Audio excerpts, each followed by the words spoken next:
So, ayan na guys, grabe. May natuklasan na naman guys. Yung mga isa sa pumirma sa impeachment ni VP Sara ay nag-resign na pala, pero nakapirma pa.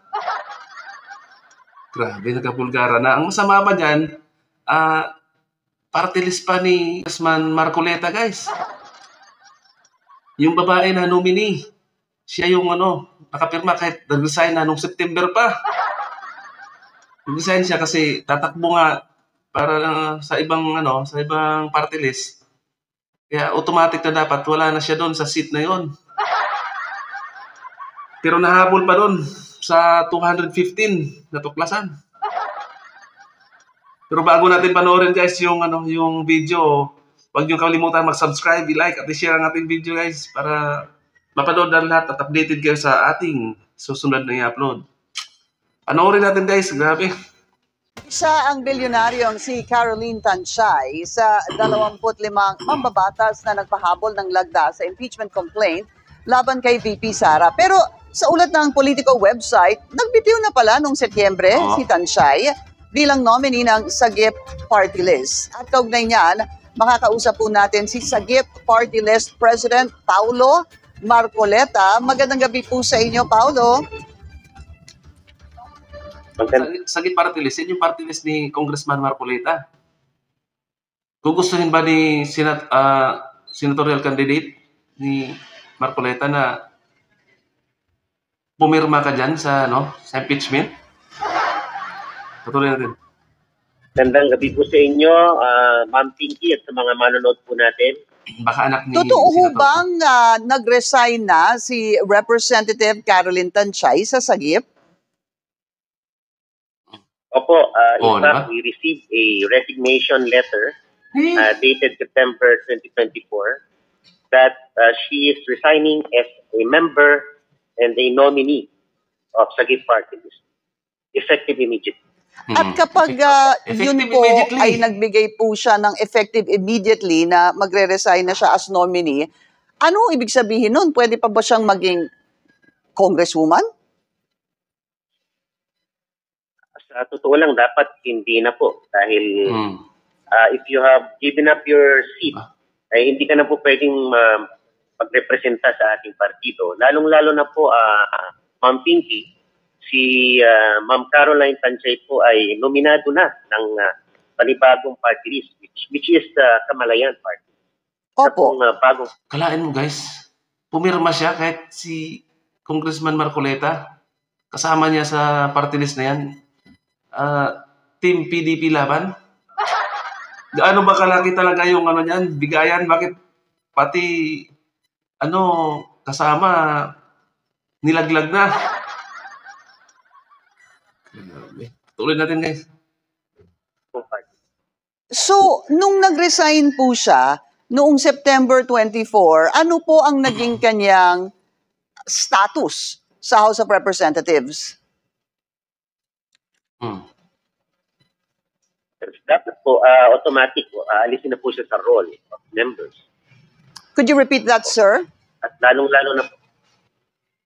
Ang sa akin po, ang based on the rules, when you resign as a nominee of the party, the House should automatically remove you from the role of members. At natanggal ho ba siya? Yun po ang pagkakaintindi ko. Natanggal ho ba siya bilang miyembro ng House of Representatives, sir?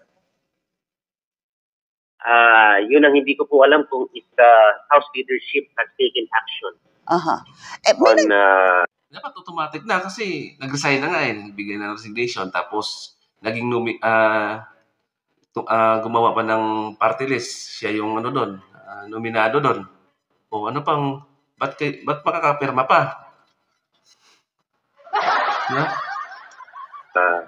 Her removal from the role of members. So, hindi po natin alam kung ano talaga ang status ng isang representative na parte o bahagi ng isang party list group na nag-resign bilang miyembro noong nasabing party list. Dapat po kasi automatic po yun. Pagka nag-resign kayo, Tinatransmit po dapat po ng Office of the Speaker, Secretary General, para po ma-inform pong kapulungan na siya po ay hindi na miyembro ng Sagip Party. At kapag And in nangyari effect, at kapag hindi nangyari ka na po po- 'yon, Sir Paulo, hindi paano ho ba ang succession nun? Another nominee of Sagip should take her place? Opo. Is that the third nominee can succeed as the replacement. and did the Subscribe, third subscribe, nominee guys. succeed her?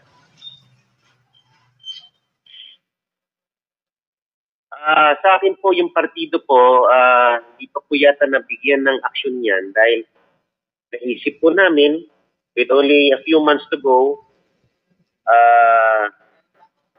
parang konti na lang po yung oras to process the ano. But we will still take a look into it. I see. Pwede So, po namin i-enroll as new member.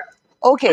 Pero kung hindi ho kasi Yes, siya yes, palitan, if nobody succeeds her as representative, yung pong sinasabi niyo nga pong third nominee na pwedeng pumalit, mananatili ho siyang congresswoman, hindi ho ba? Kasi hindi siya pinalitan eh. Hindi naman po. Pwede po siyang maalis kahit hindi po napapalitan. Pwedeng wala po muna. Hindi po ba? Lalong-lalo na po, kung kayo po ay lumipat ng ibang partido, parang inalis nyo na yung allegiance nyo sa unang partido. Eh. How Opo. can you be a nominee of a new party kung hindi po kayo nanumpa ng panibago yung oath of allegiance nyo as a member of Kamalayan Party List? So, you are automatically relinquishing your membership of Sagip. Kasi nakapirma pa po, supposedly si Congresswoman doon po sa impeachment complaint as Sagip Party List representative. Ano pong standing nun? Is that going to be acceptable? Ganun ho ba yun? Grabe. Sa amin po, sa bahagi po ng aming Magkatubiling wala na sumagot. pong bearing po yun on behalf of Sagip kasi Okay. Ano siya po po, yung nag-tender na ng resignation. so what are your next steps sa Sagip Party List, sir? Siguro po, we will clarify with the House leadership kung ano po ang ginawa po nila. Siya po ba ay tinanggal na sa roll of members upon her resignation. Dapat po kasi yung resignation niya to furnish niya rin po ang speaker, the House. Dapat inalis na po siya. Pero So, bilang presidente po ng Sagip Party List, weren't you interested to find out? Bagal sumagot. Kasi ano po they are duty bound to ministerial na po yun on their part na pag may nag-resign, dapat po inaalis na po talaga nila. Parang automatic na po yun eh.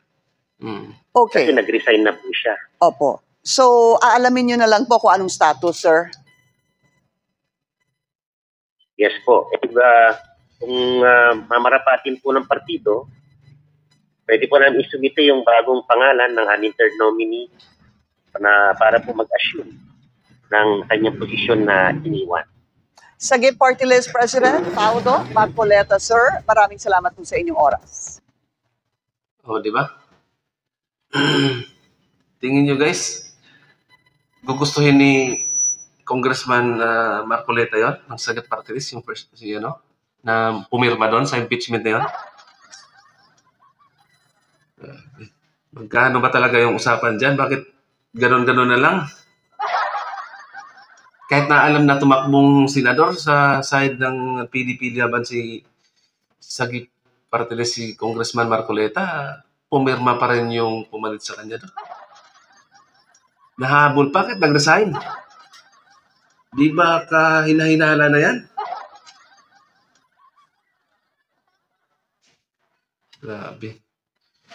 So yun lang guys, huwag niyong kalimutan mag-subscribe, i-like at i-share ating video. Tapos comment na kayo sa comment section anong masasabi niyo dyan sa issue na yan.